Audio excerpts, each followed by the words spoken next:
Bonjour à tous, bienvenue à notre méditation quotidienne. Quelle belle journée, le dimanche, jour du Seigneur, journée où nous pouvons à nouveau méditer cette parole de Dieu. J'espère que beaucoup d'entre vous, vous serez à l'église parmi le peuple de Dieu pour le louer, pour le remercier, pour exalter son grand nom. Et pour les autres qui ne peuvent pas, eh bien, ma prière, c'est que ces méditations puissent vous encourager à tourner les regards vers le Seigneur. C'est lui notre force, c'est lui notre salut. Et aujourd'hui, nous sommes, vous le savez, depuis quelques jours, dans le recueil des psaumes. Il y a 150 psaumes dans la Bible. Certains ont été écrits par David, plusieurs même, mais d'autres auteurs comme Salomon, Moïse, Asaph, les fils de Corée, les Nuels, ont écrit également des psaumes, et ces psaumes sont des prières, des poèmes chantés qui servaient dans la liturgie, qui devaient accompagner le culte à Dieu dans le temple de Jérusalem. Mais ces psaumes servaient aussi pour la piété personnelle. Et ma prière aujourd'hui, c'est que le psaume 150, celui que nous méditons depuis quelques jours, puisse vous édifier, vous encourager, vous amener vous-même à louer le Seigneur. Le thème, justement, du psaume 150, c'est louer l'Éternel. Le psaume commence par cette phrase, ces deux mots, louer l'Éternel, avec un point d'exclamation. Et la dernière phrase du psaume, c'est également louer l'Éternel. Donc, l'impératif est clair.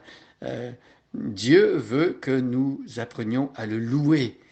Et donc, on va voir dans le psaume 150 qu'il y a beaucoup de façons de louer Dieu. Et ici en particulier, le psaume nous parle de le louer avec la musique, de le louer avec des instruments de musique, avec nos voix également. Et il y a une exhortation euh, euh, qui est lancée à tout le monde créé de louer l'Éternel, de louer Dieu justement. Donc je vais lire le psaume 150 et aujourd'hui nous allons regarder le verset 3. Louez l'Éternel, louez Dieu dans son sanctuaire, louez-le dans l'étendue céleste où éclate sa puissance. Louez-le pour ses hauts faits, louez-le pour son immense grandeur. Louez-le au son du corps, louez-le au son du luth et au son de la lyre. Louez-le avec des danses, au son des tambourins. Louez-le avec le luth et avec la flûte. Louez-le par les cymbales bien retentissantes. Louez-le par les cymbales résonnant avec éclat. Que tout ce qui vit loue donc l'Éternel. Louez l'Éternel. Donc ici, nous avons le psaume qui compte 6 versets.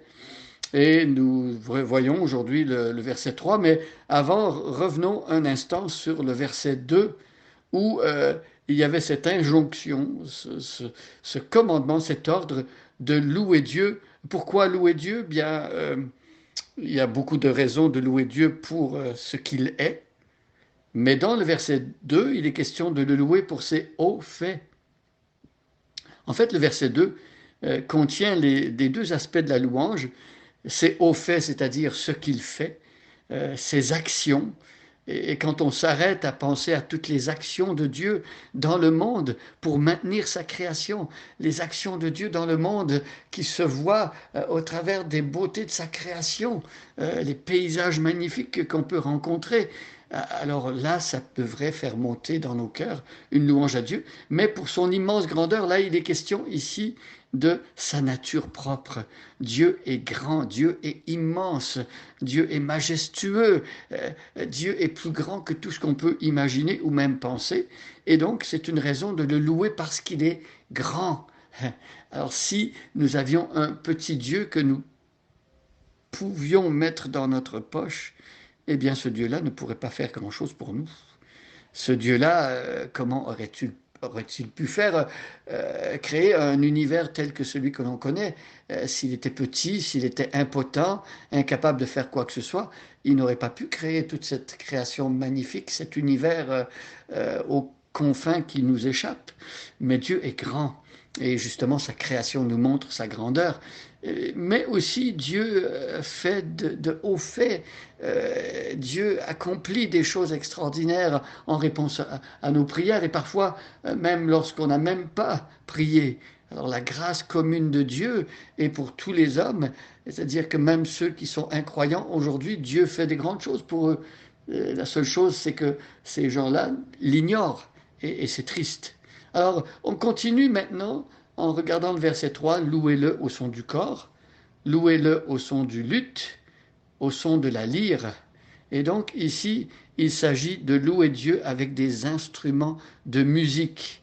Dieu a créé l'être humain avec la capacité d'inventer euh, toutes sortes d'instruments de musique. Et dès l'Antiquité, même dans le livre de la Genèse, on découvre les premiers êtres humains qui ont créé des instruments de musique. C'est donc dire que l'être humain ressentait le besoin de jouer des instruments de musique.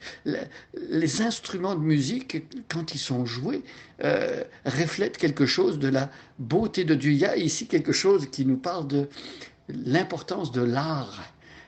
L'être humain a une âme d'artiste, en tout cas certains peut-être plus que d'autres, mais l'art, on pourrait trouver que c'est inutile, en fait ça sert à rien, mais Dieu a créé ces choses qui nous rappellent sa beauté. Notre Dieu est un Dieu qui est beau également, qui aime le beau, qui aime les beaux sons, qui aime les choses belles, et la musique en fait partie.